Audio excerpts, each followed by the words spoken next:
diga seu nome, de onde você é. A gente tem gente de todo lugar do mundo aqui. Who's that nun there? Daichen. Who's Daichen? Where are you, Daichen? Where are you, honey? Onde você está, querida? Ela está no canal de francês. Ela que está traduzindo para o francês. É uma moça. Estou vendo a Diana também. A Diana, ela faz um ótimo trabalho. O Bruno também, que bom ver você também.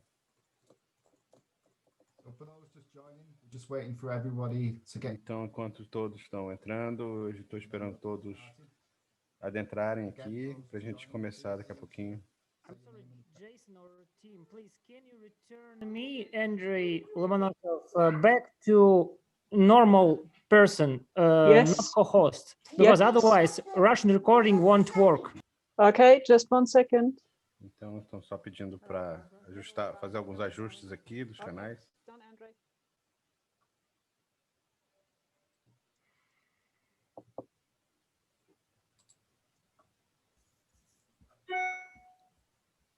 Eva and Alnus. Hello, Petals.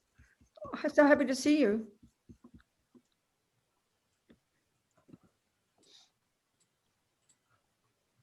I love Zoom. Wendy Wrigley. Adoro o Zoom. Olha só, Wendy. Que maravilha. Como vai?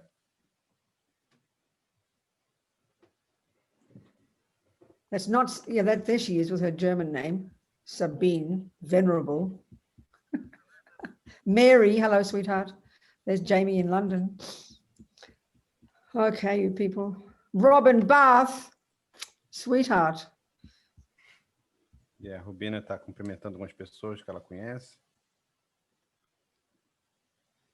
Jason, you tell me when I've got to start talking properly. Yep, I'm just giving it a couple more seconds, Okay. then we'll get started. Alison Murdoch, hello, darling. Doris in Nova Scotia. Yeah, we've got some. Little Namdrol in Brazil. Justin. Aqui a Nandro no Brasil.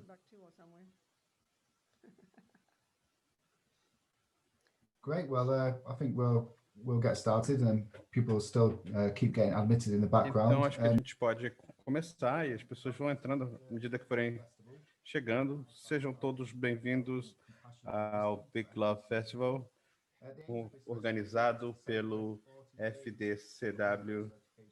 E a gente está comemorando 40 anos da educação universal. E é uma oportunidade para a gente poder experimentar um pouco os programas e inspirar para contribuir com novas ideias para os próximos anos. Tudo isso está sendo gratuitamente, especialmente durante esse período instável. E o programa de hoje vai ser apresentado pela venerável Rubina Curtin. O tema é manter-se firme em face dos problemas. Para aqueles que ainda não conhecem, ela é uma monja budista desde a década de 70 e ela tem participado junto com o Ela Luna, do Lama Yeshe, o Lama Sopa, e ela também faz parte da editora da Mandala, da revista Mandala e diversos outros projetos. Então, muito obrigado por estar aqui, Rubina. Obrigado, Jason. Eu vou dar uma visão rapidamente do que a gente vai cobrir, que são os fatos na vida. Estamos todos apegados à aspiração de que as coisas vão bem na vida, e quando isso não acontece, surge a aversão. E a gente espera que a Rubina vai poder explorar isso e mostrar para a gente como a impermanência é uma coisa natural e como a gente pode se manter firme diante dos problemas, vendo-os de maneira diversa. Então, vocês podem escrever suas dúvidas na sala de chat. A gente vai ter um período para perguntas posteriormente.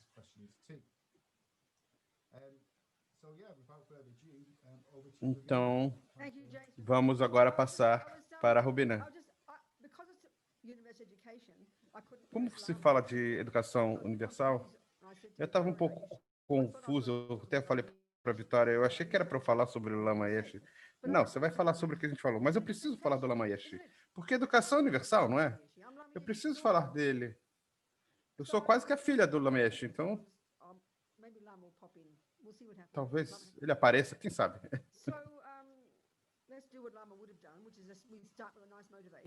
Vamos começar com motivação. A gente vai sentar aqui por uma hora. Eu vou ficar no meu blá blá blá aqui e vai ter gente aqui em espanhol, russo, português, e falando um blá blá blá na sua própria língua. Então, a gente vai estar aqui para desenvolver nosso próprio potencial incrível. É por isso que a gente está reunido.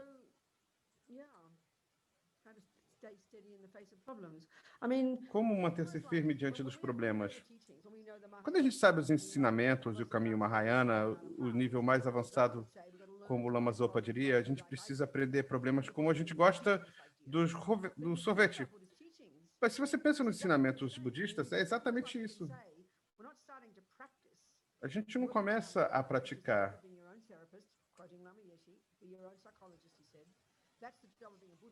Esse é o problema de ser budista.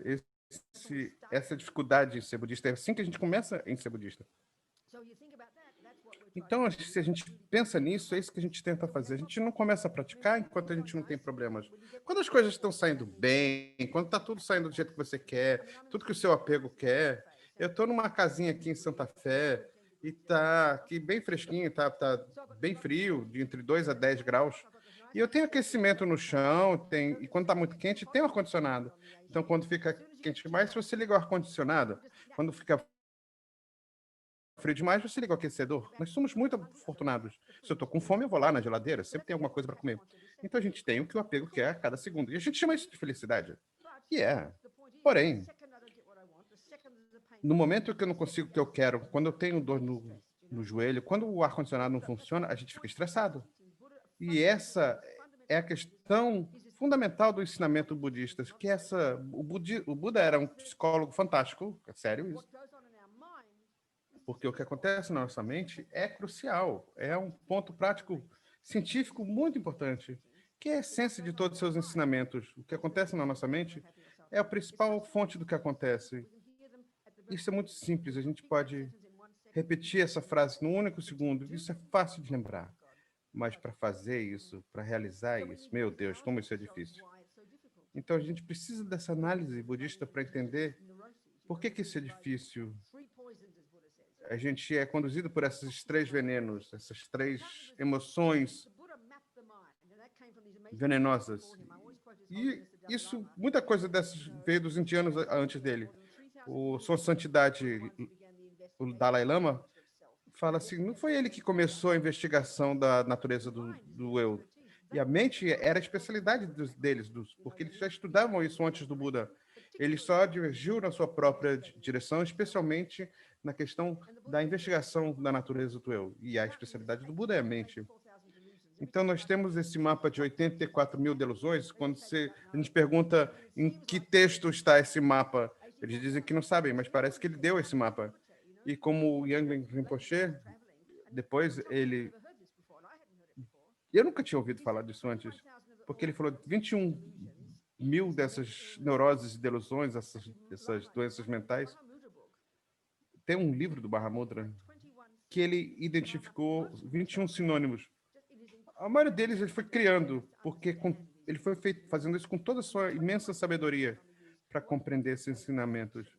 Antes disso, que ele disse que é uma aflição. Ele nunca usou essa palavra, porque ele sabe que isso é uma palavra antiga na língua inglesa. Então, tem esses antídotos, esses 84 mil métodos e antídotos. Então, 21 mil estão enraizados na aversão, 21 no apego e 21 mil enraizados em todos eles. Então, esse mapa já está criado. Então, é muito claro, é muito preciso. Então, esse é o nosso trabalho. Então, se é verdade realmente, se for realmente verdade, que o que acontece na nossa mente é a principal fonte do sofrimento da felicidade, a gente precisa conhecer a nossa mente. Isso é óbvio. A maioria de nós, a gente acha que é simples. A gente precisa conhecer a mente gente precisa saber o que é o apego.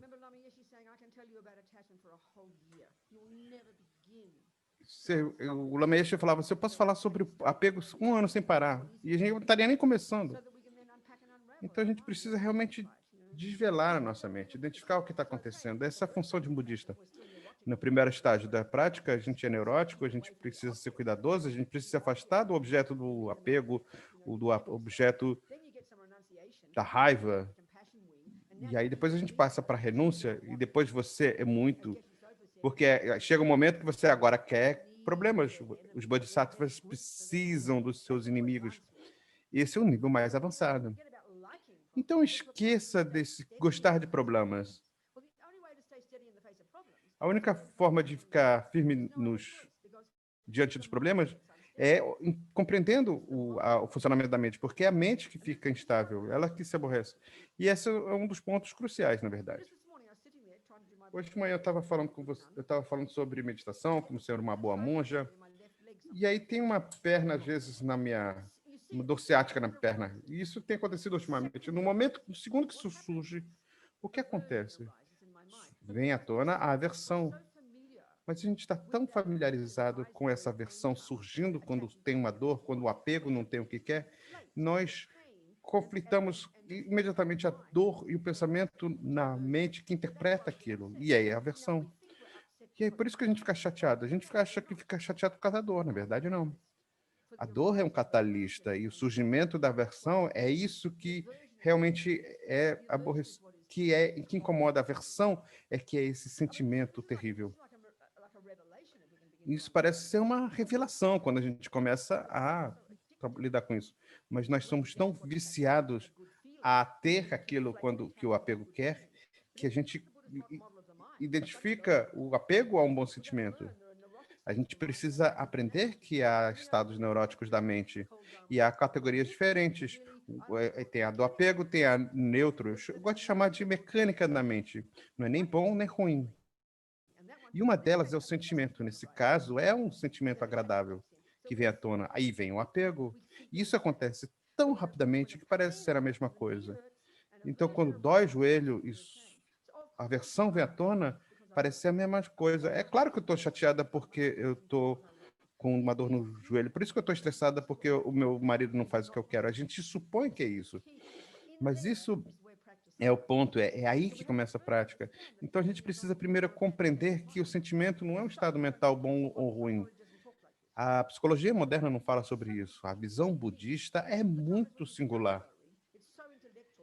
A questão é que quando você estuda o Langrin, é tão intelectual, tão seco, então a gente precisa trazer isso para a nossa experiência. E a maioria de nós, modernos, a gente está muito viciado na nossa visão. Ela tem um problema de personalidade, ela é muito carente, ela tem toca, ela tem TDAH. O budismo tem todas as palavras para essas coisas todas. Tudo bem, a gente pode usar termos ocidentais, não tem problema nenhum, mas a gente acha que o budismo está lá longe, é uma religião, e você tem a psicologia ocidental. Eu tenho toque. Não, você tem apego, você tem que... E o budismo tem algumas técnicas para te ajudar a resolver isso. Isso já está presente há alguns milhares de anos. Mas só que a gente não acredita na visão budismo. Isso é uma religião. Eu acho isso muito fascinante. Então, a gente precisa aprender as palavras. É claro que é seco no começo, tudo é seco no começo, mas aí você, né, bota a carne em volta do osso, digamos assim. Então, a gente precisa reconhecer quando surge o apego, quando surge a aversão, qual é o problema e o que é rotulado como um problema. Porque aí o apego não tem o que quer, porque aquela é a suposição mais profunda, e a suposição mais profunda do apego é o eu, porque o eu tem que ter o que ele quer o tempo todo. E é isso. E o Lama Yeshe fala sobre isso o tempo todo, o que me deixa impressionada sempre é quando eu edito os livros do Lama, porque a gente precisa ler as palavras do Lama. E isso foi na época dos anos 60, 70, parece que ele nasceu como hippie. E ele estava totalmente isolado do universo. alguns milhares. O budismo ficou isolado no alto das montanhas durante alguns milhares de anos, né? Então, assim, eles têm uma vida como parece do 14º século. E aí você ouve o Lama Yeshe e não tinha orgulho nenhum. Eu gosto E ele sai falando em inglês daquele jeito dele, sem gramática, sem estrutura. Mas as palavras que ele escolhia eram impressionantes. Até hoje eu fico impressionado como ele se expressa, como parece que ele foi nascido um ocidental. É impressionante. Eu fico impressionado até hoje. E ele tem um esforço para transmitir isso para a gente, porque a gente tem uma tendência de colocar o budismo num pedestal. É como uma palavra, né? Aflições, por exemplo. Eu tenho aflições. É uma palavra budista para toque, TDAH, bipolarismo e outras coisas assim. Isso é como se fosse esquizofrenia. Mas esse esforço que ele tem para trazer isso para uma terminologia simples. Se fosse só religião, se fosse só cultural, a gente não conseguiria traduzir isso num mundo moderno. Só que o problema, a gente está tão viciado à forma, a gente caminha como tibetanos ou japoneses. O budismo não é asiático, ele é universal. Mas isso é difícil de ver. Até que a gente realmente, né, coloca, como ela diz, a carne em volta do osso.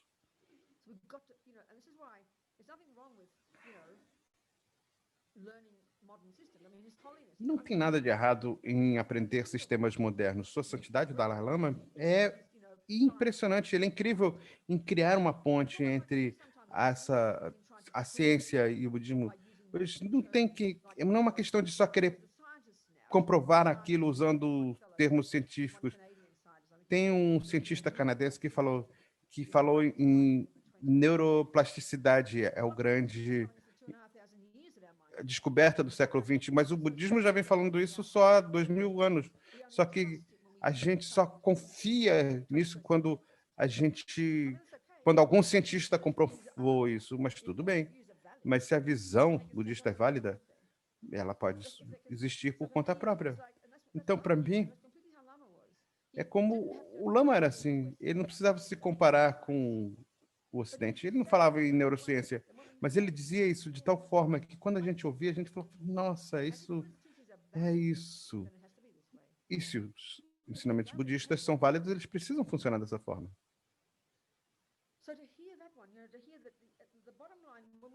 Então, para a gente poder começar a entender apego e aversão, esses dois dos três venenos, que na psicologia moderna, eles não são nem mencionados. Eu tenho um pouco de aversão a isso, eu estou meio frustrado, que é uma raiva leve. Então, cala a boca, vai para casa e volta enquanto você não quiser matar o seu marido. Então, esse é parte do nosso problema também. A gente só percebe o que está na nossa mente, a gente só nota o que está na nossa mente, os nossos pensamentos, nossos sentimentos, nossas emoções, quando o corpo sente. E essa é a ponta. Eu uso um exemplo simples. Você nunca,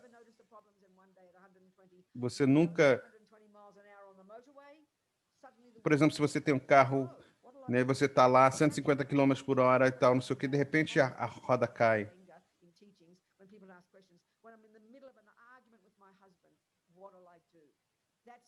E o que eu faço no meio de uma discussão com meu marido? Ou seja, isso é o que acontece quando a gente está com o carro andando e as rodas caem, porque a gente só entende isso quando é tarde demais. Isso é um fato literal. Então, a nossa mente não é o corpo, esse é o sintoma bem grosseiro.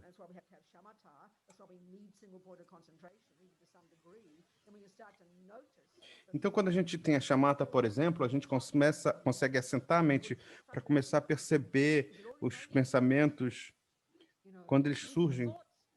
A gente pensa pensamentos e emoções. Não. Todas as emoções é a manifestação dos pensamentos. Mesmo na psicologia moderna, o Buda concorda. E você não presta atenção enquanto você realmente estiver deitado na cama com uma depressão profunda. Esse é o nosso maior problema no Ocidente. Esse é o nosso problema mais grosseiro. É por isso que nós temos problemas, dificuldades mentais, a gente tem estresses. Por isso que, se você tem uma semelhança com a consciência dos nossos pensamentos, e aí a gente precisa praticar. E a gente não tem esse nível violento, a gente pode ser o nosso próprio terapeuta, ou seja, a gente pode debater com isso. Isso vai... É como se a gente estivesse discutindo com o nosso colega de quarto que é meio louco, né? E porque você está ali de cara com aquilo o tempo todo e tudo. Mas quando a gente está no meio de uma explosão e seu coração está batendo rápido, as palavras estão sendo proferidas e você entra nesse estado frenético, isso é tarde demais e você só pode controlar os danos. Isso não é um pensamento complicado, é assim que nós pensamos. E aí a gente pode começar a reconhecer como hoje de manhã é um sentimento que, naquele milissegundo, surge o pensamento, eu não gosto disso, isso é a aversão que vem à tona. Você não chama isso de raiva, porque a raiva é a expressão volátil da aversão. Os pensamentos, o apego é aquele pensamento, eu quero isso, a aversão é, eu não quero isso, e a gente passa o dia inteiro entre esses dois. E a gente trabalha nisso o tempo todo. E a gente nunca vai enlouquecer, nunca ficaria deitado com depressão. Você nunca vai gritar e berrar com os outros, porque isso não é algo cósmico. É um fato científico cósmico em relação à mente, usando esse modelo budista. Esse modelo budista da mente. Os hindus, eles criaram isso antes de nós. Isso é poderoso.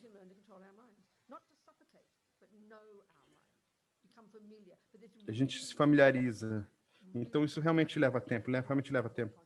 E a gente só tem essa concentração unifocada, e a gente, sem isso, a gente não consegue ir muito longe. O primeiro estado de prática no budismo, como o Lama Zopa diz, é controlar os escravos, assim como o Lama Zopa chama. É você controlar, né, o corpo, a fala. Não roubar, não matar, não mentir. Primeiro nível de prática, controle seu corpo, controle sua fala. Parece ser chato. Eu quero meditar. Não, você não está pronta ainda, queridinha. Você tem que controlar a sua fala. Você precisa primeiro controlar os seus escravos. Né? A boa ética está compartilhada por isso. O budismo, para você precisa da explicação da ética e tudo, mas o princípio genérico é você ter uma boa ética. Isso te prepara para o seguinte, agora você passa a ser o seu próprio terapeuta, você se torna um budista, ou seja, você tem essa função específica, que é específica do budismo. O que é específico do budismo é a sua visão da mente, né, com base nesse fato do que acontece na nossa mente, a principal causa da minha felicidade e do meu sofrimento. Não só parte disso, é a principal causa. É uma afirmação simples, mas isso é algo chocante para a nossa mente, porque a gente age exatamente da forma oposta. A gente acredita 1 bilhão de % de vezes de acordo com o oposto. Mas a gente precisa observar isso, precisa analisar para ver se é verdade. Então, quando tiver uma dor no joelho, observe a sua mente, observe a aversão e tenta mudar a sua mente, tenta mudar o que está acontecendo ali. A gente pode comprovar isso. Mas essa função de ser budista, é isso que exige a prática budista. Trabalhar com a sua mente, captar a sua mente. Porque você não quer mudar, porque você não quer sofrer, na verdade. Então, a felicidade vem de estados mentais da mente. E a infelicidade vem de estados negativos mentais. E aí você vai dar um soco na cara de alguém, você vai perpetuar isso, porque isso é uma apresentação muito prática. Então, o Lama ensinava de uma forma que ele não falava sobre karma, ele sempre falava no presente, sobre a mente, que é o que realmente, por isso que a gente tinha a gente estava cedendo para ouvir sobre isso. Eu ouvi o Lama Zopa falando pela primeira vez sobre Lamrim. E a gente passou um mês inteiro, um ensinamento de um mês inteiro. E eu não perdi uma única sessão. Foi um mês inteiro. Eu não fazia a menor ideia do que ele estava falando, não conseguia entender. Eu achava tudo lindo, as palavras lindas e tudo. Quando ele aparecia, eu ficava falando, nossa, que maravilha e tal, não sei o quê. Mas eu não entendia o que ele fazia. E quando ele... Mas o Lama, ele fazia com que isso, depois ele comecei a entender, e ele tinha essa forma clara de fazer as coisas parecerem possíveis e factíveis. Isso realmente é incrível. E esse mês de Lamrim que eu aprendi não foi com Lama. Eu ouvi o Lama depois desse mês de Lamrim. E nada está marcado na pedra. E tudo muito tranquilo, não sabe quem é o beneficiário de tudo isso. E é assim que ele fala o tempo todo. Então, realmente, você se torna confiante. E essa é a questão. A gente pode ter alguém falando, uma pessoa pode ouvir e falar assim, isso é possível de fazer. Eu vou correr atrás disso, eu vou realizar isso, porque não está nada está cravado na pedra. E a maneira como o mundo aparenta ser para a gente, e o Lama Zopa diz que é a maneira como o mundo lá fora aparenta ser para nós. Como o Lama ser no Mahamudra, né? A mente é como um espelho, a mente reflete o que está acontecendo. A gente nunca pensaria isso. A mente é como um espelho.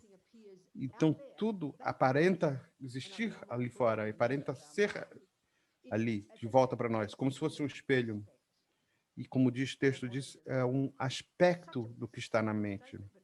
E é uma afirmação muito simples, mas muito ousada. Então, o que está acontecendo na minha mente determina a maneira como aquilo vai surgir para mim. Então, literalmente, para o Buda, a mente é o chefe, é o criador, literalmente. E a gente se acostuma a ouvir isso dessa forma. Não tem nada de errado com a neurociência, e a gente está, mas esse é o estilo do Lama Zopa, do Lama Yeshe, e é totalmente vivencial, totalmente no presente, exatamente nesse segundo. Isso é muito útil e muito encorajador.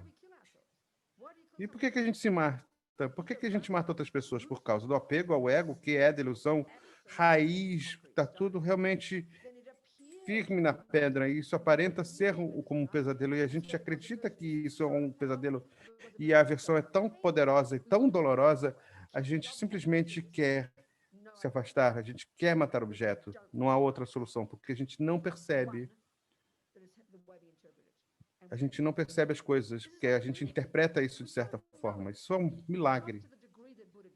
E a gente sabe disso, mas não num nível que o Buda descreveu, porque isso não está estabelecido na nossa psicologia, na nossa neurociência.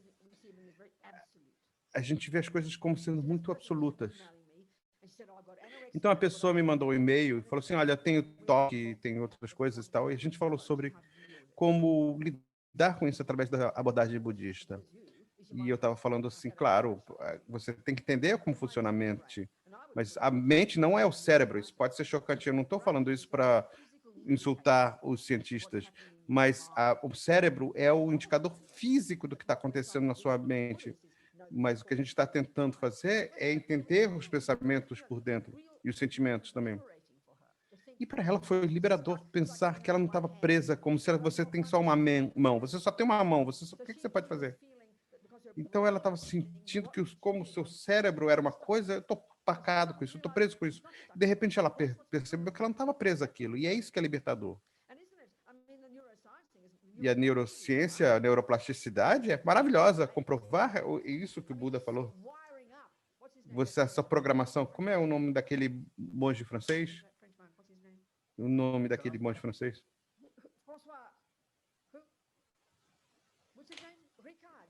Ricard, é isso, Mathieu Ricard. Isso, obrigado. Eles botaram fios no cérebro dele ele fala assim, pensa sobre a compaixão, e eles começaram a entender como funciona o cérebro dele, e as pessoas ficam impressionadas com isso. Os budistas não precisam saber sobre o cérebro. Vai perguntar para aqueles os yogis incríveis, vai perguntar para eles sobre o cérebro, eles não fazem a menor ideia, mas sobre a mente, eles são capazes de falar muito sobre a mente, porque essa é a especialidade deles e é isso que é tão incrível na visão budista. E o Lama Yeshe fala no seu lindo livro chamado Mahamudra, ele fala sobre realmente se você tem essa, é importante você ter essa concentração unifocada. Muita gente entra numa questão mística e tudo mais, mas é importante você entender o passo que você fez. Aí você tem o chamado e tal. Mas o Lama tem uma forma, ele deixa a gente empolgado e ele conta para a gente como seria a nossa mente se a gente tivesse uma concentração unifocada. E realmente é impressionante. E é impossível imaginar isso. E isso está aí presente há mais de 3.000 anos. Essa técnica real, concreta, e gente como você e eu estão fazendo hoje em dia. E a gente está aí na montanha, uma montanha metafórica ao real. E é uma habilidade genial de realmente ter controle sobre os pensamentos. Uma experiência do Lama, ele fala assim, se a mente for vasta com o universo, você será capaz de contar cada átomo. E ele está falando sério, ele não está brincando. A maneira dele usar as palavras, de onde vêm essas palavras? Êxtase, ruptura. A mente tem essa êxtase. Parece um pecado, porque a gente tem essa tendência da nossa mente, né? E aí ele fala sobre arrebatamento, êxtase, enlevo. E não há métodos na neurociência que fala sobre a sua mente entrar em êxtase ou em arrebatamento. Isso, se a gente pensar em termos religiosos, parece ser insultando, mas não, isso é uma psicologia concreta. Então, para mim, Buda, é importante a gente entender essas coisas. E ele comprova a teoria do Buda, ele prova como ele era incrível. E a maneira como Sua Santidade fala, ele sempre separa a parte mística, ritualística e religiosa da parte do trabalho da mente. E é impressionante mesmo. Então, como a gente se mantém firme em face dos problemas? Você ter coragem. Eu tenho um amigo, Sunny, ficou 17 anos na prisão na Flórida, foi acusada de matar 2 policiais, o marido foi executado, os 2 filhos foram mandados para o orfanato, os pais dela foram mortos num acidente de carro, e ela foi acusada de matar 2 policiais. Imagina sobre, quando você fala em mudar a sua mente, você encarar, você se manter firme diante dos problemas, ela estava numa célula, ela não era IAG, não, ela tinha lá, ficava na cela dela 23 horas por dia, e ela descobriu que ela tinha a escolha, eu tenho a escolha, e o que ela fez, ela mudou a mente. Então, ela se tornou esse ser humano incrível. E ela não enlouqueceu, não se perdeu, não pirou nem nada, porque ela sabia que era capaz de mudar a mente dela. E ela não era budista, ela só tinha essa inteligência incrível, essa inteligência emocional muito grande. E ela não tinha muita raiva, isso também é um segredo para o sucesso. A raiva é quando você tem um ataque de pânico, quando você não tem o que você quer. Muitas das pessoas enlouquecem, elas realmente são empacadas emocionalmente, porque é um lugar muito difícil de se viver, especialmente aqui nos Estados Unidos e em muitos outros lugares do mundo também. Yeah. Eu posso criticar os Estados Unidos porque eu tenho passaporte americano, e posso criticar os ingleses também porque eu também tenho passaporte inglês. Mas ela usava exemplos incríveis. Eram pessoas que não têm escolha alguma. Eles estavam com as costas na parede. A gente adora ouvir histórias assim, porque de pessoas que não ficam aborrecidas porque não conseguiram o seu café. O potencial que a gente tem é impressionante. Então, Lama fala sobre esse potencial incrível que a gente tem para esse êxtase supremo. A gente precisa mudar a interpretação e parar de pensar e de identificar dor com a raiva ou sentimentos agradáveis com apego. Esse é o nosso problema, mas a gente está tão apegado a isso. E o apego está no aspecto negativo da mente essa fome emocional, carência, expectativa e essa suposição arrogante arraigada em nós de que eu só mereço as coisas boas. Porque essa vozinha do ego, eu mereço coisas boas só. E ele chamava, o Lamaé chamava esse do eu, o eu que tem pena de mim mesmo. Então o apego é uma suposição que eu só posso ter aquilo que eu quero e eu mereço. O que acontece quando você não ganha? Olha a raiva, eu não mereço isso. Eu não mereço isso. Como você ousa fazer isso comigo? Essa é a raiva. A gente não diz que merece, mas isso está implícito. É aí que vem o apego ao ego, essa suposição de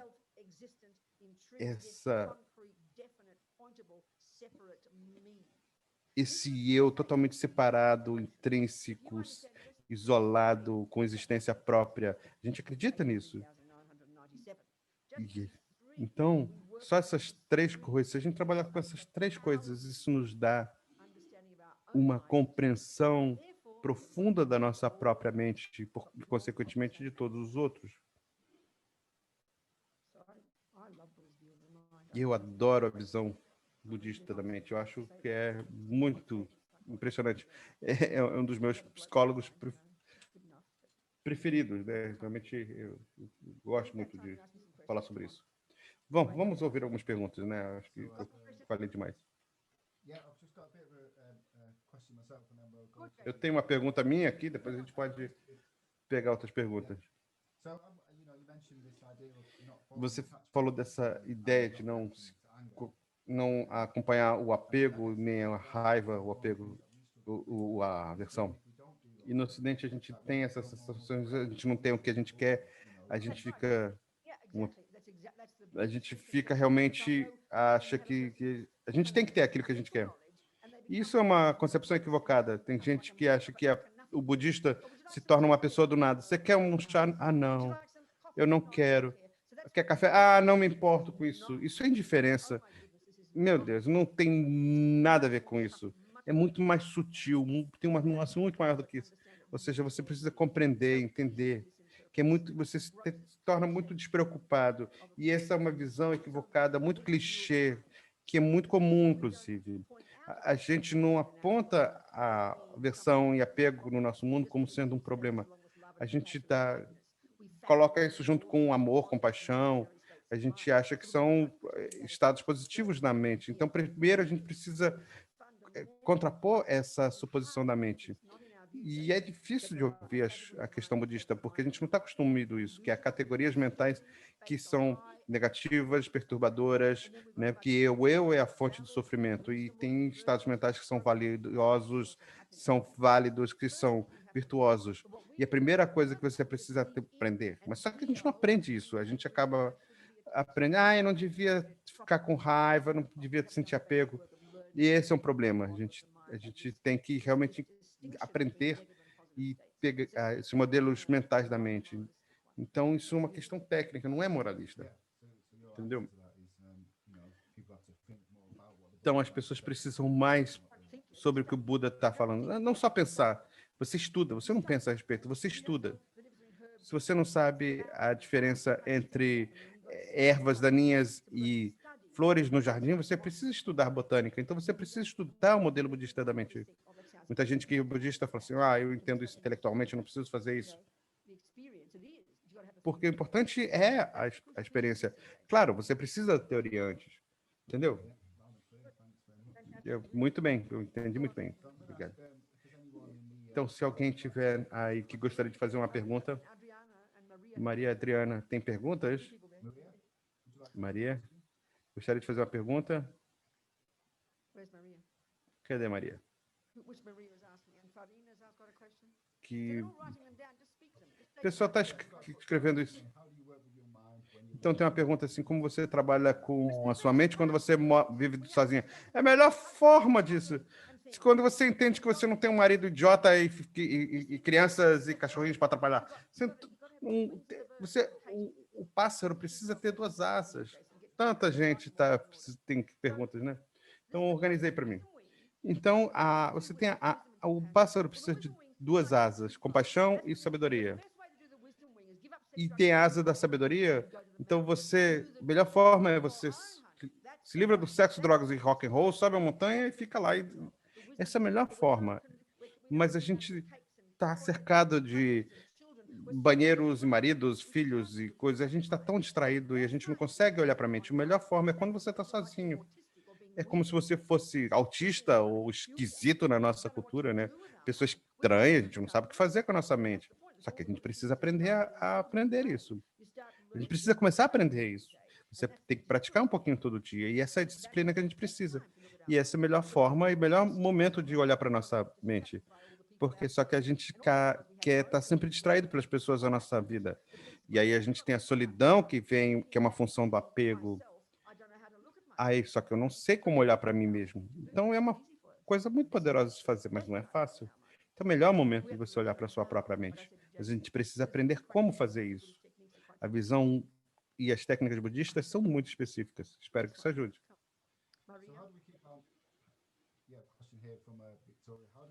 Tem uma pergunta da Victoria. Como a gente impede a nossa mente de ficar negativa quando a gente ouve as notícias? Mesma coisa como a dor no joelho. Olha só esse país agora, os radicalismos entre esses dois grupos de pessoas, o pessoal, quem é a favor do Trump e quem é contra. Se você já tem um conjunto de pensamentos na sua mente e você ouve os políticos na TV, uns são a favor, outros são contra, é como a dor no joelho. Você tem apego e aversão. Só porque uma pessoa está dizendo ali, não quer dizer que eu preciso ter uma reação. Essa é uma das práticas, a gente precisa fazer, observar nossa própria mente. É não ter uma opinião a respeito. Observe a raiva surgindo, observe a inveja, observe. E só que a gente tem que, assim que vem a dor, a gente tem que reagir rapidamente. Assim que o político fala alguma coisa, assim, é a mesma coisa. Imediatamente a gente tem aversão àquilo. E é por isso que a gente tem ataques de pânico. Então, isso é muito poderoso, por isso que isso é difícil. Você ser capaz de controlar a sua mente, sabendo que o que a mente é a interpretação desses políticos, é a interpretação da dor no joelho. É isso que a gente precisa começar a entender. Só que a gente está muito mergulhado nessa situação e a gente não consegue perceber a nossa mente respondendo e a gente acha que é a mesma coisa. E essa é a grande função, o grande trabalho que a gente precisa ter e aprender a fazer e praticar. Então, comece com o princípio. O que acontece na sua mente é uma interpretação e tudo ali fora é algo que é o que é. Então, nossa mente interpreta aquilo e a gente supõe que a nossa interpretação é aquela coisa. Mesma coisa com bolo. Se você tem apego por bolo, o bolo vai parecer delicioso, porque você está vendo aquilo através da lente do seu apego. Mas se você tem aversão àquele bolo, ele vai parecer nojento, porque você está usando seus óculos de ver as coisas feias, de forma negativa. E essa é o crucial da visão budista, e realmente é um princípio muito importante. Então, a gente começa aos poucos. É isso que significa ser budista. É assim que a gente permanece firme. Tem uma pergunta interessante do Richard. E aqui a Maria e aquelas outras pessoas que eu escrevi ali, o que aconteceu? A gente pode responder? Não? As pessoas não podem ligar os microfones. Não, mas eu estou falando do que estava escrito. Uma pessoa de cada vez, então. Espera aí que eu não consigo ver. Pronto, o Tobias tem um aqui. Todas as pessoas estão surgindo aqui. São perguntas que eu estava copiando aqui da sala de chat. Então, pode falar a pergunta. Todas essas meditações guiadas... Desculpa, eu não ouvi? É pergunta do Tobias. Todas essas meditações guiadas no YouTube, onde você relaxa com uma boa música e exercício de respiração, que valor eles têm? Depende de quem está fazendo e quem está dando isso, qual é o objetivo. Você tem que perguntar o que a pessoa... Se você for fazer isso do ponto de vista budista, eu não sei por que a música, porque isso você distrai. O motivo de você observar a sua mente é uma concentração unifocada, e você faz isso para você poder começar a olhar para a sua mente e conseguir controlá-la. Mas essas meditações que você está falando, onde você Você precisa perguntar a essas pessoas que ensinam qual é o objetivo. Um dos maiores problemas é quando a gente fala a palavra meditação, há 57 variedades diferentes. E o Buda não é dono da palavra, você pode criar o seu próprio significado, mas ele tem dois modos: meditação de concentração, para você firmar a mente, para você focar a mente. Dois, você pode usar essa mente focada para ver o que está acontecendo na loucura da nossa realidade. E para a gente poder realmente se livrar dessa maluquice toda. Então, uma outra pergunta de Karuna. Você pode falar sobre a diferença dessa linha fina que separa o ego e a autoconfiança? A palavra ego vem da palavra grega que é eu. Acho que foi o Freud que criou isso, não sei. Mas eles são, na verdade, porque não sei porque que esses termos elegantes científicos têm que ser gregos.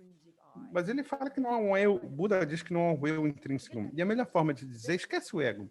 Uma melhor de dizer isso é que a delusão raiz da mente, quando a gente fala sobre isso coloquialmente, sobre apego ao ego, esse apego primordial, com base nisso, a gente tem o apego para ver o que a gente quer. O apego é quando a mente obtém aquilo que quer, e a aversão é quando ela não obtém o que quer.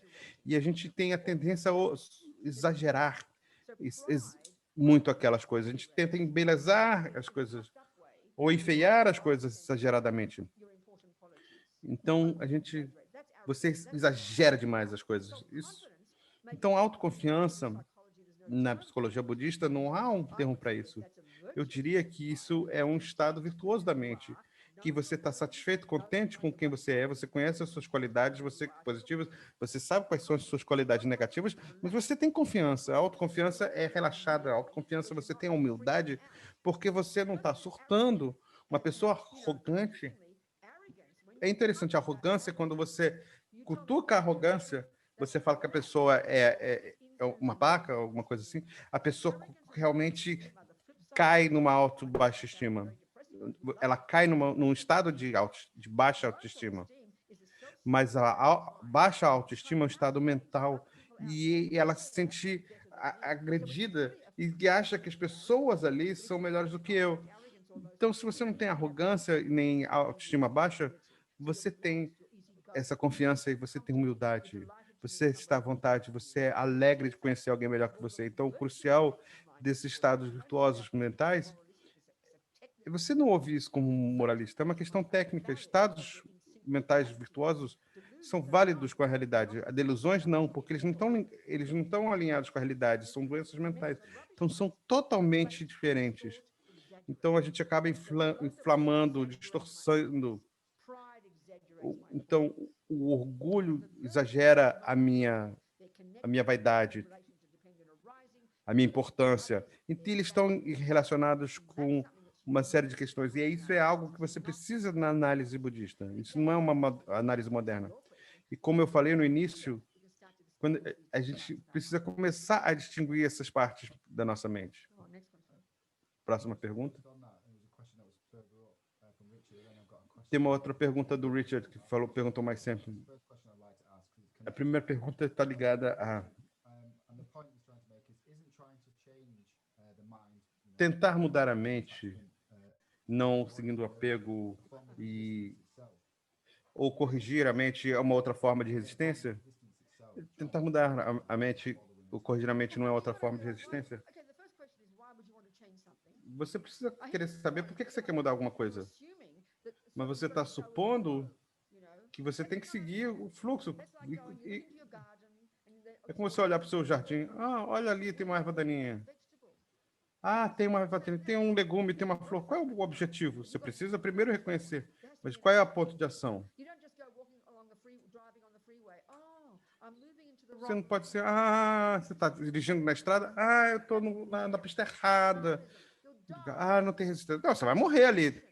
Você tem que ter ação, você tem que sair, tem que ir para a pista certa. Se você observar a erva daninha no seu jardim, sim, você precisa primeiro reconhecer, depois você vai lá, o que eu faço a respeito? Essa é a questão. Então, o único motivo para você mudar algo no seu jardim é porque isso cria uma confusão. O motivo para você sair da pista errada é porque você não vai morrer. O único motivo para mudar a mente de apego e aversão para amor e compaixão é porque você não quer sofrer. Então, primeiro você precisa olhar para a sua mente e observar o apego e a aversão e o sofrimento que aquilo gera. E aí você vai querer agir imediatamente.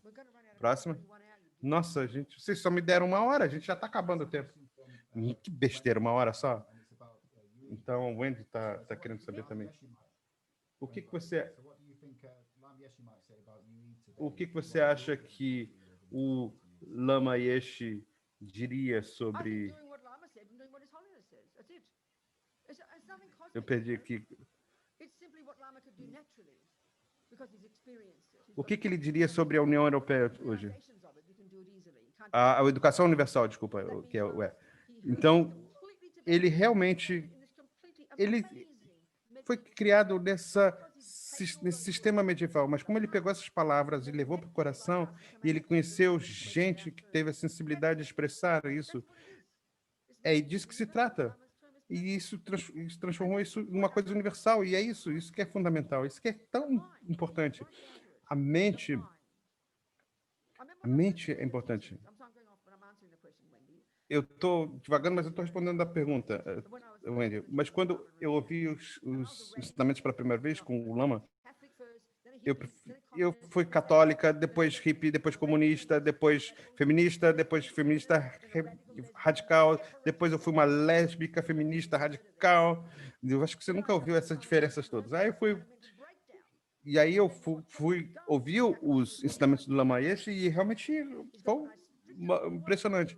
Só que quando eu tirei tudo, primeiro entendi karma e depois o que é a mente. Nós somos formas, cores, tamanhos e gêneros acima da mente, mas a mente não é feminina, a mente não é masculina, não é o cachorro, não é nem humano. A mente é uma capacidade fundamental de cognição. O modelo budista é que todos os seres do ser humano são essa conexão básica. E aí, por cima disso, a gente tem formas, cores nos quais a gente se apega. Então, quando eu percebi que a minha mente não era masculina nem feminina, isso para mim foi libertador.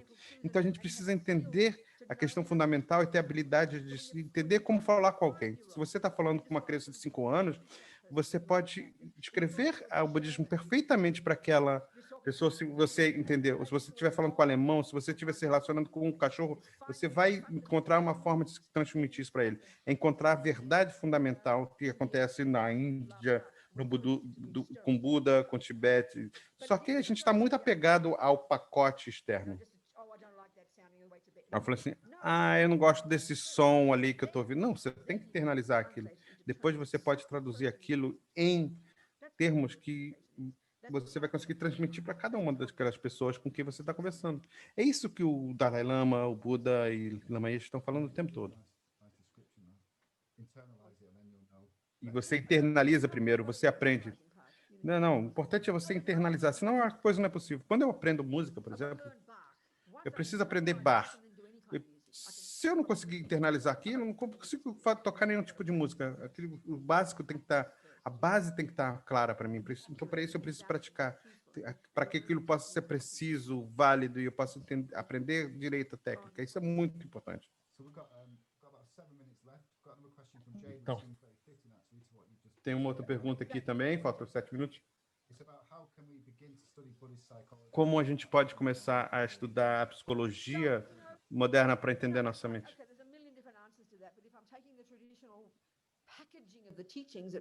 Se a gente for capaz de entender realmente a nossa mente, se a gente pegar esse pacote, e eu vim aprendendo isso com o Dalai Lama, toda essa apresentação, psicologia budista, metafísica e tudo, a gente estava, por exemplo, falando sobre tênis e como falar como o Federer bate com backhand de um lado ou de outro e tal. Vamos começar fresco. Como é que começa a jogar tênis? Primeiro, você precisa procurar um bom professor. Você pode procurar nos livros, pode ver TV, você pode replicar a Serena batendo na bola, você pode olhar como o Federer bate com forehand, mas Isso é óbvio, mas para você aprender, você precisa procurar um clube de tênis. E aí você tem que ver, né, se esse cara é bom, né? O cara pode ser maluco, pode ser ruim. Você tem que ver a reputação dessa pessoa aí. Você começa no pequenininho. Primeiro você vai fazer algumas coisas. Ah, eu quero bater um backhand. Não, não, não, não. Não, não, você tá. Não, não. Primeiro você precisa ter uma estrutura muscular. Então, você está muito gordo, você precisa emagrecer, precisa fazer malhar, né? Porque tudo é gradual. Tudo que você aprendeu na sua vida universal é assim, é gradual. A gente não pensa na nossa vida espiritual dessa forma. Mas o primeiro passo é saber que isso é possível. É por isso que isso é encorajador. Por isso que eu gosto do Lama Yeshe, porque ele falou para mim que era possível. E aí eu precisava trabalhar. Então, se você acha que é possível, encontre um bom centro budista, um bom professor no Zoom ou até presencial. Verifica a reputação, a validade dessa pessoa, porque tem muita gente idiota aí, tem muito picareta por aí. Então, verifique as fontes. E aí você vai um passo de bebê de cada vez. É esse o processo. Não tem magia nisso. Mas você pode começar fazendo 5 minutos, observando a sua respiração de manhã, 5 minutos de meditação, sentada lá com determinação, que você vai se concentrar na sua respiração, mas o benefício é que você está saindo da sua cabeça o tempo todo, e aí você para de ouvir os pensamentos loucos. Isso é positivo, então você começa a perceber cada vez mais os seus pensamentos. E outra forma de praticar também é cala a boca. Para de falar essas palavras negativas. Isso é uma boa prática. Mas realmente, no forma mais ampla, é você encontrar um bom centro budista e um bom professor budista. O que é que acontece? Aquele aviso dizendo que está acabando, que falta 5 minutos, que aí vai fechar tudo e aí a gente tem que botar mais uma ficha? A gente pode falar mais do que 5 minutos. Ah, obrigado, obrigado. Uma outra pergunta sobre emoções e a raiva. Como essa pergunta tem a ver com a culpa, né? A culpa realmente é a preferida. É muito destrutiva. A culpa é muito destrutiva. Então, a gente tem esse modelo que ele chama de 3 venenos. E eles são a base de tantas outras coisas, de uma abordagem muito específica. Então, apego ao ego. Você tem esse sentimento instintivo e poderoso desse eu, que realmente não é nada confortável. É um eu infeliz, solitário. E isso se expressa como apego. Eu tenho uma fome emocional, porque isso nunca é o bastante. O tanto que o meu namorado fala que me ama não é o bastante. Então, essa energia do apego, no sentido mais grosseiro, é um apego a meninos e bolsas e coisas assim, mas à medida que a gente vai aprofundando mais nesse nível mais primordial desse apego, e isso é muito primordial, realmente. A gente nem percebe isso, porque isso é um sentimento profundo, um sentimento de que eu não sou bom o bastante. Portanto, para sentir que eu sou bom o bastante, eu preciso de alguém para me dizer: ah, Rubina, você é uma ótima pessoa. Aí a gente levanta e fica feliz. O apego nos deixa incapazes de se sentir contentados, satisfeitos. Então, é como se eu me desconectasse de quem eu sou. É isso, por isso que a gente tem culpa, essa sensação de solidão, porque então a gente tem esse sentimento de que eu não sou bom bastante dentro de nós. Então a gente sempre tenta dizer para os outros como eu me sinto. A gente compartilha os pensamentos com os outros. Por que a gente quer compartilhar os pensamentos com os outros? Ah, porque eu não sou merecedor de ter os meus próprios pensamentos, então eu quero que os outros ouçam. Então essa é uma função desse apego. É um sintoma de uma pessoa muito feliz. Então a culpa é muito poderosa. A gente tem um apego profundo que é ser visto e ouvido por outros. A gente tem esse apego para ser aprovado por outros. Então, como nós nascemos com isso, segundo o budismo. A gente internalizou. Deus disse isso, o juiz falou aquilo, o policial falou aquilo, a lei disse aquilo, a vovó disse aquilo, a mamãe disse isso. A gente internaliza isso tudo. Você deveria fazer isso, não deveria fazer aquilo. E a gente internaliza isso. E como a gente quer se ver como uma boa menina, né? Se você quebrar xícara quando você está lavando a louça, mesmo quando não tem ninguém ali, você vem uma culpa muito grande. Ah, sou péssimo. Por quê? Porque você ouviu a sua mãe dizendo que você não deve quebrar uma xícara. Então você tem as coisas que você deve e não deve fazer. E a gente está doido pela aprovação dessas pessoas. E a gente pensa, ah, deve ser uma pessoa ruim. Não, nós somos loucos com isso. Isso é uma loucura. Isso está muito arraigado dentro de nós. Então, o Buda diz que tudo que nós somos já está dentro de nós. Só depende de nós nos aprovarmos, só depende de nós nos transformarmos nessa pessoa maravilhosa, para que a gente possa ter a nossa bússola interna de o que está certo e está errado, e não ter uma aprovação de outros. Ah, você pode fazer isso, Robina. Ah, obrigado. Mas essa culpa é, eu sou uma pessoa ruim. Uma pessoa que diz o que eu não deveria fazer, porque a gente tem medo de criticado. E a culpa também é uma raiva internalizada. Se eu tiver com raiva, você fez isso, você fez aquilo e você é uma pessoa ruim. Aí ouça a culpa, eu fiz isso, eu fiz aquilo, e eu sou uma pessoa ruim. Então, todas são concepções equivocadas, e isso é crucial nesses estados mentais neuróticos. Todos têm uma característica que eles perturbam a mente. Mas aqueles por baixo, no nível mais sutil e conceitual, são histórias conceituais, são elaborações, são distorções, são mentiras. É isso que a gente precisa realmente desvelar isso. E isso leva tempo. Então, são teorias do que a gente está fazendo, que a gente reconhece. A gente reconhece isso. It's totally fascinating to think of guilt as linked to attachment. I would have never thought of it that way. It's E not a gente like realmente está ligado ao apego. A raiva é uma resposta do apego quando o apego não tem aquilo que ele quer. E a gente adora a culpa. Parece que é nosso preferido. Próximo. So we've got a question here. We had a few questions about Tem algumas perguntas aqui sobre... O que foi, Jason? Meu ouvido australiano não consegue entender o seu sotaque inglês, então... we've had a few questions about A gente tem algumas perguntas ligadas... Como o quê? how do we so let's say some people are not staying steady around us. Digamos que as pessoas não estejam firmes à nossa volta. Como é que a gente faz com que elas fiquem mais firmes? A gente está falando totalmente a asa da sabedoria. Isso não é egoísta. Você tem que primeiro estar firme, você tem que se estruturar para ajudar os outros. Se você não consegue se estruturar, se você não consegue se manter firme quando você está com dor no joelho ou quando quebra uma xícara, como é que você consegue se manter firme quando uma pessoa querida de você está surtando? Então você precisa estar firme de qualquer forma. A asa da compaixão, ajudar os outros, é o essencial. Mas a compaixão não é o bastante, você precisa ter sabedoria.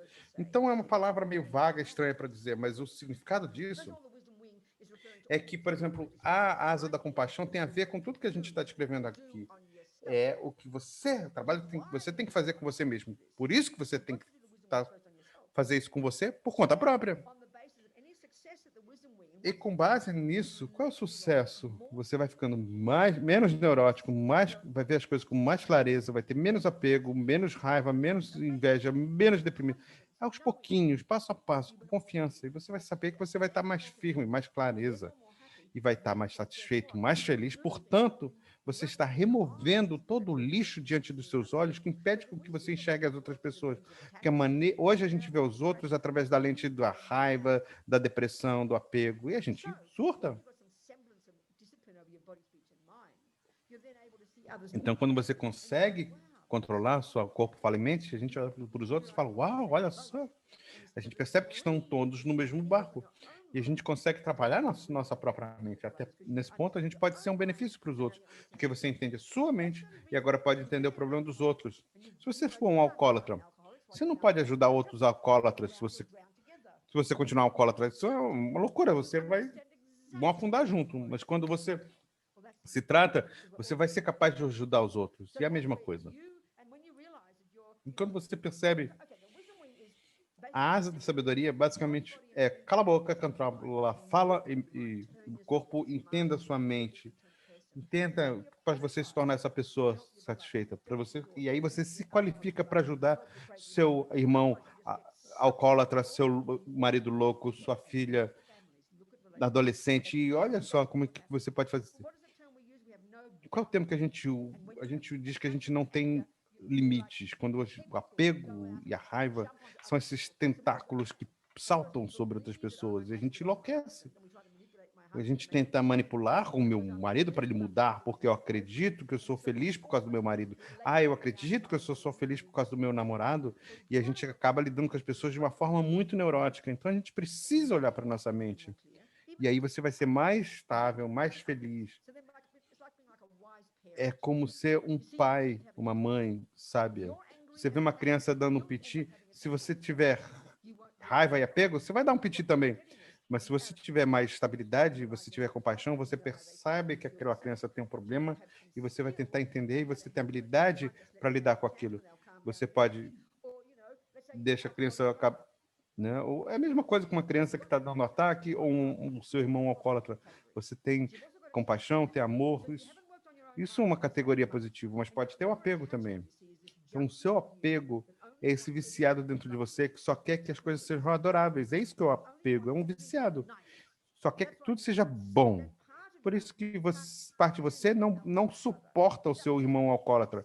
Ele está aborrecendo, está incomodando a sua paz. Como ele ousa fazer isso? Ao mesmo tempo, você tem uma categoria virtuosa, você tem compaixão, que é empatia, você ama seu irmão, você quer que ele seja feliz. Isso é válido, mas eles estão sendo poluídos pelo seu apego. E por causa do apego, você tem ansiedade, por causa do apego, você tem raiva, e isso polui a sua compaixão. Então, essas coisas são separadas e diferentes. E esse apego te leva a carregar o seu irmão para o ar como se você fosse compassivo, e aí você vai para casa e você fala pelas costas dele, e você fica chateada pelo estado dele, porque você não consegue se manter estável. Mas se você trabalhar internamente, você vai enxergar isso, vai ter compaixão, e você vai ver se está pronto ou não para o seu conselho. Se não tiver, você vai cuidar da sua vida. Se você tiver, você vai lá, vai cuidar dele, você quer que ele seja feliz. Mas ele não está interessado no seu conselho. Então, ele vai dar os ataques deles, você vai se manter estável. Isso dá trabalho, mas isso é a prática do Dharma, é a prática budista. Todas as palavras que eu estou falando fazem parte da prática budista que foi validada. Eu tenho uma pergunta também sobre educação universal. E é uma pergunta sobre esse Dharma descafeinado. Eu quero saber quem falou isso. Quem falou essa palavra? Eu não consigo ver agora, eu copiei a pergunta. O que você acha de psicólogos e coaches ensinando mindfulness que por conta própria? Primeiro, tem 47 variedades, ou 49, 47 variedades de mindfulness. O Buda não é um criador, ele não é dono da palavra mindfulness. Então, qualquer um pode criar a sua própria coisa. Mas quando a gente fala sobre a mindfulness, a atenção plena, a gente acha que é aquela que o Buda ensinou. Não, isso não é um budismo descafeinado, não é budismo. Então as pessoas criam suas próprias armadilhas, mas você tem que ser autêntico e entender a fonte. Se você quer ensinar o budismo, prática budista, você precisa saber o que o Buda disse, os seus ensinamentos. Precisa entendê-los adequadamente. Então nem chama de mindfulness, porque tem dois aspectos de meditação. Uma é você entender o objetivo final. O primeiro é conhecida como calmo permanecer, o shamatha, que é o nome dado a esse estado brilhante de foco, dessa concentração unifocada e o estado sutil de conceitualidade, que não é nem o que a gente conhece na nossa cultura, é o objetivo final. Quando você tem esse foco de nível laser, você tem clareza, você consegue enxergar cada pensamento, você pode... E você tem a clara evidência também, porque a mente no seu estado mais sutil, ela consegue reconhecer fenômenos mais sutis, como passado, presente e futuro. Ninguém fala sobre isso na psicologia moderna, mas essa é a visão budista. Por isso que você precisa dessa concentração unificada. Mas você aprende isso para poder ir para o segundo modo, para poder ter insights. Insights no quê? De como as coisas existem, queridinha. Porque a gente vive nessa terra do lá. Então, a gente precisa de clareza para enxergar as coisas como elas são, com essa concentração focada. E ao estudar o Dharma, a gente usa isso como base para análise, para que a gente possa ter insights da impermanência, insight da natureza da mente, insight da compaixão, e aí finalmente se tornar um Buda. Essa é a meditação budista. Então não me pergunta o que os outros fazem, porque eu não faço a menor ideia. Mas se alguém quiser ensinar, pode ser 1% budista, você não precisa ser 100% budista, pode ser 1%. E se aprender alguma técnica, isso que é importante. Se essa técnica, quem está ensinando para você, não importa se tem música ou não, se aquilo te ajuda a enxergar a sua própria mente e assumir a sua responsabilidade, saber que aquilo você pode mudar, isso é válido. Se não te ajuda a fazer isso, deixa para lá. Essa é a minha opinião. Então, uma pergunta muito prática. Todas são práticas, Jason. Todas elas são práticas. O que você faz no momento exato, o que raiva? É a mesma coisa que faz me perguntar o que eu faço quando eu estou dirigindo com o carro dirigindo a 200 km por hora. Minha roda caiu, o que eu faço? Não, primeiro você tem que não tentar assassinar o seu namorado. Você precisa aprender com isso, como eu falei isso. E volta para o básico, começa a meditar toda manhã para que você possa treinar sua mente, para que você possa trazer esse treinamento para o seu dia a dia e começar a perceber a raiva antes de você vomitar essa raiva pela boca fora. Essa é a questão, esse é o verdadeiro aprendizado. E como eu falei antes, o único momento que a gente percebe a nossa raiva, a inveja, a depressão, quando a gente está vomitando isso pela boca, ou quando você nota que já está deprimido, é que você internalizou a raiva e você está lá largado na cama. E essa é toda a questão. Então a gente falou, acho que a gente cobriu, então a gente tem uma última pergunta antes da gente concluir. Se você pudesse sugerir uma coisa para fazer regularmente, para a gente se manter mais estável, e especialmente agora com o Covid, o que você sugeria? Perceber que tem coisas ruins acontecendo e eu posso aprender a interpretar isso de uma outra forma. Como sua santidade disse, alguém pergunta, como implementar a vacuidade no dia a dia? Veja as coisas com outro ponto de vista. Por exemplo,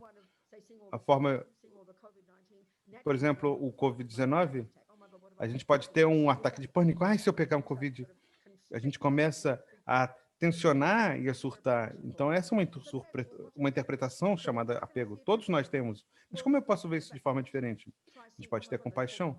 Pode falar, esses coitados. Diretamente, você mudou a sua interpretação. Não é fácil, mas é possível. De repente, você tem os seus óculos da compaixão e você pode mudar diretamente a sua mente e pode ter ação. O que eu posso fazer para ajudar? É por isso que eu estou impressionado com todos esses jornais e tudo mais. Tem um chefe 5 estrelas elegante que ele está ajudando pessoas com máscara. Uma criancinha, por exemplo, uma criança tinha um bullying, várias crianças fazendo bullying com ele. E aí essa criança resolveu fazer alguma coisa, resolveu ajudar outras pessoas. E a compaixão é uma coisa, um antídoto instantâneo, muito poderoso, se formos corajosos. Se a gente ficar olhando só para o nosso sofrimento, a gente não vai ser capaz de fazer isso. Mas você tem que pensar, o que eu posso fazer para ajudar os outros? Parece algo sagrado, mas na verdade não é isso, é algo que te deixa mais otimista. Quando você fala, o que eu posso fazer para ajudar os outros, você é otimista. Quando você tem medo, você é o oposto do otimismo. Você se sente paralisado. Essa é a delusão que te deixa paralisado. Então você tem que pensar, o que eu posso fazer para os outros? O que eu posso fazer para ajudar? Então, imediatamente você se eleva. Né? Quando eu ouvi uns ensinamentos do Lama Zopa e Lama Yeshe sobre Bodhicitta, sobre compaixão, era uma loucura. O que essas pessoas estão falando? Eu amo essas pessoas. Não seja ridículo. Eu não podia fazer nada. Estava muito difícil. Era demais para minha mente. Isso não me emocionou em nada. Para mim, realmente, aquilo foi ridículo. O nível de compaixão era absurdo. E aí eu ouvi sua santidade falar. Se você quer ajudar os outros, pratique compaixão. Se você quiser se ajudar, pratique compaixão. E de repente isso fez sentido para mim. De repente eu ouvi. Isso realmente ampliou todas as possibilidades. Não pensem que isso é autocentrado. Sua santidade diz, se você quiser ser egoísta, seja sabiamente egoísta e ajude os outros. Se você for capaz de fazer isso, é muito importante. Mas se você tiver uma mentalidade aquela mentalidade de vítima, se você está muito preso à agressividade do seu chefe ou do seu marido, você não vai conseguir fazer isso. A gente tem que ter coragem. So what to do? Say something like that. Will that do, Jason? E é isso, Jason. Muito obrigado. Foi impressionante, fascinante. E tantas questões, tantos conselhos práticos.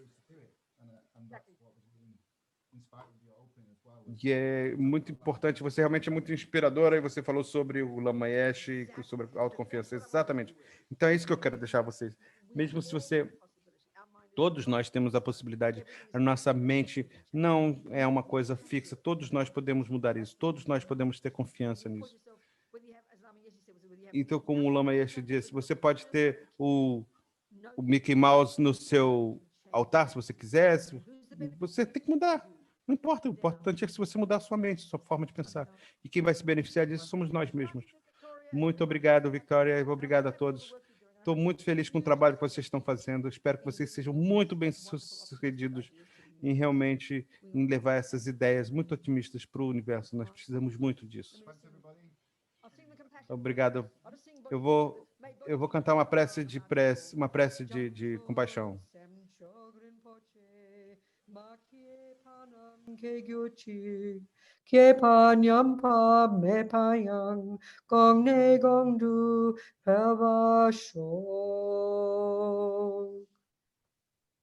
Okay. Thank you, everybody. Thank you for the French. and the- Obrigado a todos, aos tradutores francês, português, italiano, espanhol, russo. Thank you, darling. Obrigado a todos. Muito obrigado. Thank you very much. Gracias por la traducción. Thank you.